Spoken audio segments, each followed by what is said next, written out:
ನಮಸ್ಕಾರ, ನೀವು ನೋಡ್ತಾ ಇದ್ದೀರಾ ನ್ಯೂಸ್ ಫಸ್ಟ್. ನಾನು ವೆಂಕಟೇಶ್. ಈ ಕ್ಷಣದ ಪ್ರಮುಖ ಸುದ್ದಿಗಳನ್ನ ನೋಡ್ತಾ ಹೋಗೋಣ. ಅದಕ್ಕೂ ಮೊದಲು ಹೆಡ್ಲೈನ್ಸ್. ಇವತ್ತು ಸೆಕೆಂಡ್ ರೌಂಡ್ ಬ್ರೇಕ್ಫಾಸ್ಟ್ ಮೀಟಿಂಗ್. ಸಿಎಂಗೆ ಆತ್ಮೀಯ ಸ್ವಾಗತ ಕೋರಿದ ಬ್ರದರ್ಸ್. ನಾಟಿ ಕೋಳಿ ಸಾರು, ಇಡ್ಲಿ ಸವಿದು ಒಗ್ಗಟ್ಟಿನ ಮಂತ್ರ ಪಠಿಸಿದ ಸಿದ್ದು. ಇತ್ತ ಮೂರನೇ ಆಟಕ್ಕೆ ಸಜ್ಜಾದ ಪರಮೇಶ್ವರ್.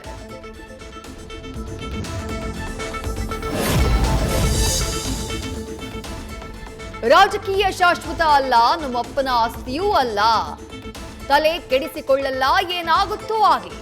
ಕಾಂಗ್ರೆಸ್ನಲ್ಲಿ ಸಿದ್ದರಾಮಯ್ಯ ಆಡಿದ 4 ಮಾತುಗಳ ಸಂಚಲನ.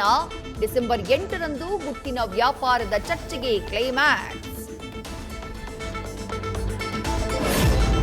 ಸೋನಿಯಾ ಡೈರೆಕ್ಷನ್, ರಾಹುಲ್ ಕತೆ, ಕೆಸಿವಿ ಚಿತ್ರಕಥೆ. ಬಿಗ್ ಬಾಸ್ ಮನೆಯಲ್ಲಿ ಕೋಳಿ ಜಗಳ.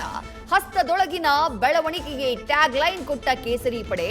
ಇದು ಟೀಸರ್, ಪಿಕ್ಚರ್ ಬಾಕಿ ಇದೆ ಎಂದ ಬೊಮ್ಮಾಯಿ. ಜೆಡಿಎಸ್ ಗೇಲಿ.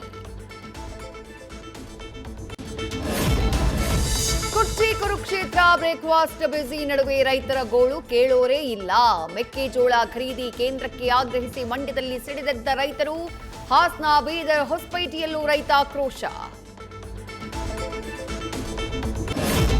ಸೈಬರ್ ಅಪರಾಧ ತಡೆಗೆ ಸ್ಮಾರ್ಟ್ಫೋನ್ಗಳಲ್ಲಿ ಸಂಚಾರ ಸಾಥಿ ಆಪ್ ಕಡ್ಡಾಯ. ಇದು ಗೌಪ್ಯತೆಯ ಉಲ್ಲಂಘನೆ ಅಂತ ಕಾಂಗ್ರೆಸ್ ಆಕ್ಷೇಪಣೆ. ಇತ್ತ ಸೆಸ್ ಏರಿಕೆ, ಸಿಗರೇಟ್ ಗುಟ್ಕಾ ಪ್ರಿಯರಿಗೆ ಶಾಕ್. ನ್ಯೂಸ್ ಫಸ್ಟ್, ನಿರ್ಭೀತಿಯಿಂದ ನಿಮ್ಮ ಪರವಾಗಿ.